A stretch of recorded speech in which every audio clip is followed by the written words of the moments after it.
ഇൻസ്റ്റയിൽ റീല് ചെയ്യുന്നു, ഇതുവരെ അവൻ കുത്തിവെച്ചുണ്ടാക്കിയതാണ്. എല്ലാവരും കഷ്ടപ്പെട്ടാണ് ഉണ്ടാക്കുന്നത്. ഇവൻ നാച്ചുറൽ ആണ്, ഞാൻ എൻഹാൻസ്ഡ് ആണ്. ഈ നാച്ചുറൽ എൻഹാൻസ്ഡ് എന്ന ഈഗോ ക്ലാഷ് ഈ ഫീൽഡിലെ ഭയങ്കരമായിട്ടുണ്ട്. രണ്ടാളും ഹാർഡ് വർക്ക് ചെയ്ത റിസൾട്ട് കിട്ടും, സിമ്പിൾ ആണ്. പിന്നെ ഈ നാച്ചുറലായി നിന്നുകൊണ്ട് എൻഹാൻസ്ഡിനെ കുറ്റം പറയാ, അല്ലെങ്കിൽ എൻഹാൻസ് ആയി നിന്ന് നാച്ചുറലിനെ കുറ്റം പറയാ, അങ്ങനത്തെ ഒരു സംഭവമില്ല. ഇൻ ദി എൻഡ് എല്ലാവരും കഷ്ടപ്പെട്ട് പണിയെടുത്താലേ ഇത് കിട്ടുള്ളൂ.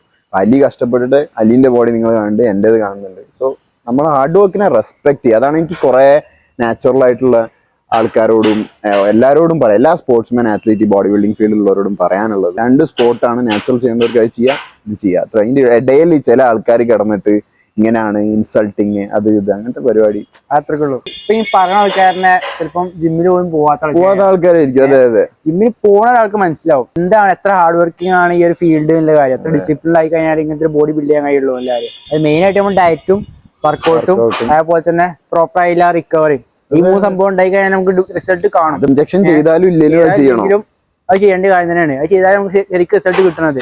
PED യൂസ് ആണത് ഒരു പ്രൊഫഷണൽ അത്ലീറ്റ് ആകുമ്പോൾ ഫീൽഡിൽ റിക്വയർഡ് ആണത്. അത് അവരുടെ ചോയ്സ്, അത് റെസ്പെക്ട് ചെയ്യുക. അവരും ഈ ഒരു എല്ലാ ഹാർഡ് വർക്കും കഴിഞ്ഞിട്ടാണ് വരുന്നത്. അത് മനസ്സിലാക്കുക. ആരും അങ്ങോട്ടും ഇങ്ങോട്ടും ഇതാക്കരുത്. അങ്ങോട്ടും ഇങ്ങോട്ടുള്ള ഈഗോ ഒഴിവാക്കുക.